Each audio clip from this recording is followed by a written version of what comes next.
Hello guys, good morning. And ayun, nakapagwalis na ako sa labas and then meron kaming mga si Papa, mga isda na sobrang gaganda ng mga kulay. Pakita ko sa inyo, kaya pinakita ko sa inyo kasi naka-cellophane lang siya. Kasi inintroduce mo na namin yung water, yung temperature niyang water dito. Ayan. So, ayan.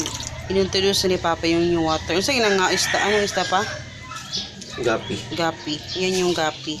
Ayan, medyo baby pa sila. Medyo marami siya. Nandun pa yung isa na gapi. Ay, ano to? Ano yun pa? Ay, ano pala? Fighting pala yung isa.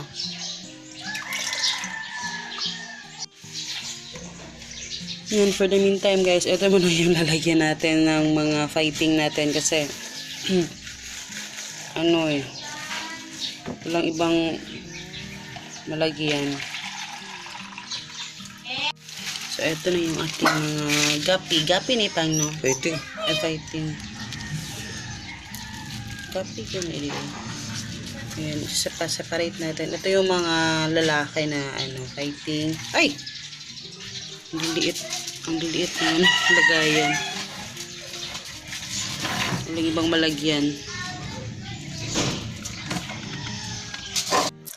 Hello guys! Good afternoon. Pasensya na medyo malapit yung mukha ko kasi hinahanap ko yung aking monopod. Hindi ko makita.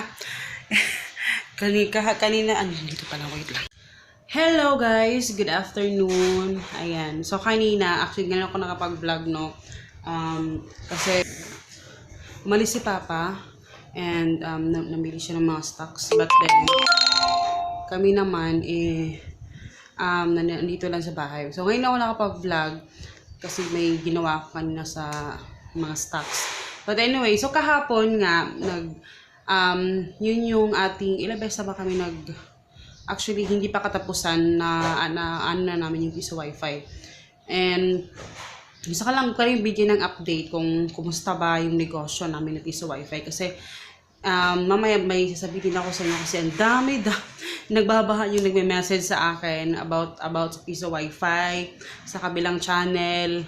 Ang daming nagtatanong. So eto na. And una, yung update muna. So yung update natin sa piso wifi, it's in fairness, malaki yung kinita natin sa piso wifi natin for this month. Actually hindi pa tapos yung February, pero hinarvest na namin kasi nga hindi na siya nahuhulugan ng piso. Kasi pag puno na siya, hindi na siya nahuhulugan ng pera or ng mga coins. So, kailangan na namin siyang i-harvest. So, bali na-harvest namin siya kahapon, 27. Pero supposedly, dapat 26 pa, in-harvest na namin kasi hindi na siya nahuhulugan. So, hindi siya umabot ng 1 month and take note, 29 lang ngayon. So, maganda yung takbo ng ating negosyo sa piso wifi and siguro more or less kumikita tayo sa isang buwan mga 6,000 ganyan sa piso wifi lang yun guys, hindi kasali din yung aming piso net kasi meron tayong piso net doon, sa piso wifi lang yun alone. So diba nilagay mo lang siya doon, kumikita ka na.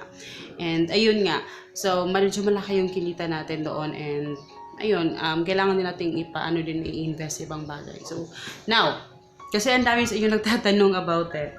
And mamaya papakita ko sa inyo yung mga isda na sinaseparate ni Papa at kung ano yung mga plants namin doon. So, yung piso wifi kasi, namin tatanong, nag-message sa akin kung ano na, kung saan makakabili, ayan. For more details guys, please message me sa FB page ko. Pwede kayo mag-message sa akin doon. And, para sa mga details, okay? Kasi, dahil sa dami nagtatanong doon, sabi ko hindi ako nagbebenta ng piso wifi. Pero dahil ang dami rin yung nagtatanong, kung gusto nyo bumili sa akin daw bumili kasi nagtitiwala kayo sa akin. Kasi syempre nakikita nyo ako sa vlog. So nagtitiwala kayo sa akin. And ayun, nag-decide kami ni Papa na mag-distributor kami ng piso wifi since iyon naman yung aming nininegosyo ngayon. So, kasi alam ko din kung ano yung mga diferensya na pwede nating na pwede kong i-share sa inyo kung paano gawin, kung paano ano yung mga problema dun sa piso wifi. So ayun nga, so we're open na kasi may mga nakakausap na ako sa through chat. Nagme-message sila sa akin, so nag-exchange kami ng mga messages about it na kung paano makakuha. So ayun, nagbigay na ako ng mga contact numbers. Pero actually hindi talaga ako yan si Papa talaga yung nagpag-negotiate doon sa supplier. So siya yung nakipag-negotiate doon kung paano kami maging distributor doon sa piso wifi. So siya yun, hindi ako yung talaga, siya talaga yun. Kasi ako nagka-focus lang ako sa iba yung tinatrabaho ko. So anyway, so ayun. So mag-message kayo para sa full details. I-upload ko yung video siguro bukas doon sa kabilang channel or message me directly. So pag hinihintay nyo, hindi ako kasi sinabi ko nung sa ayoko talaga hindi ako nagtinda niyan, pero I must say talaga na kahit hindi kayo bumili sa amin or what, no, kung meron mang malapit yan sa inyo na pwede nyo pagbilihan, dyan na lang kayo bumili. Kasi maganda talaga siyang investment actually, and hindi siya kagaya sa PisoNet kasi na medyo matrabaho siya, maraming mga kailangang i-reformat kung mag-corrupt or something na na virusan, so kailangan natin ipa-reformat or something may yan. Sa PisoNet, Piso Wifi kasi handy lang siya, and actually yung Piso Wifi natin guys, meron tayong piso na mayroon siyang e-loading, and meron ding bago ngayon, meron ng charging. So ayun, so maganda talaga siya. Maganda siyang investment, and hindi ako nagsisi doon sa aming pagbili doon sa Piso Wifi. So yun. So anyway, pakita ko sa inyo yung pinahulog.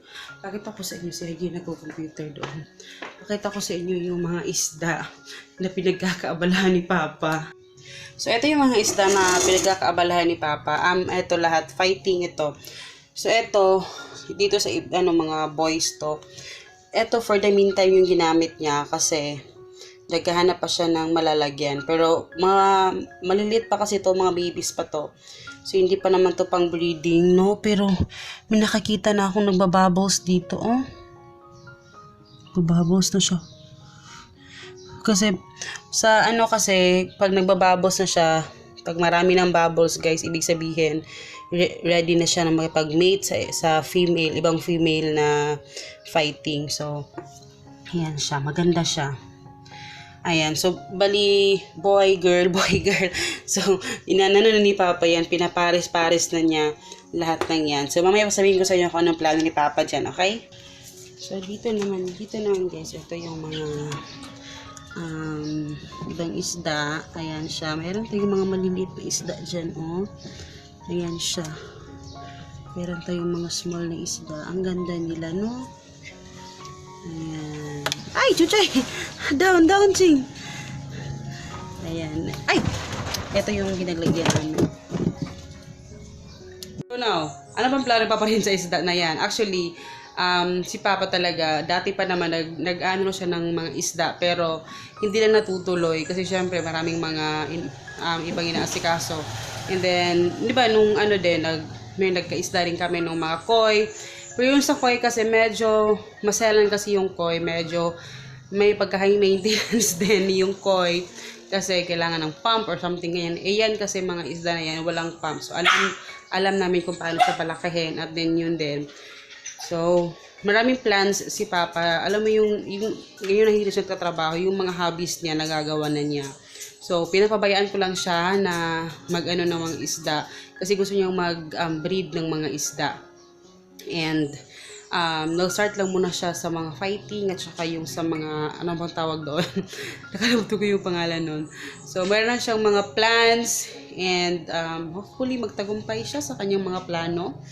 And pinusuportahan ko naman lang din siya kung ano yung mga plano niya. Kasi masaya siya dyan. Masaya din yung anak ko na nakikita yung mga isda. 'Di ba? So, dyan mo lang ilagay kasi mainit dun sa labas. So, yun yung mga plano natin sa buhay. Kasi, ayaw ko munang isabihin sa inyo ito yung ano talaga yung mga exact na plans namin. Kasi syempre, baka hindi natuloy, Pero, hopefully, actually, investment din yan. Malaki din yung ginastos namin dyan kasi mahal din yan, investment din yan. So, tignan natin kung ano mangyayari. Pero hindi naman ganun kalaki yung in-invest namin dyan na sa ng isla. Hindi naman talaga sobrang mahal compared sa mga koi. So, ayun. So, maghihintay lang tayo ni Papa pag makauwi. And, ayun. Wala na ako ibang masabi sa inyo kasi wala lang kasi akong ginagawa ngayon. Nag-ano lang ako ng mga bagong stocks. Ayan. Ha? Hello? Pagani ka na kaon? Kaon? Uy! Dili, ihulog ni ako. Okay, kon. Plug dos kuya kay para ma-promote sa imong channel kuya. Channel.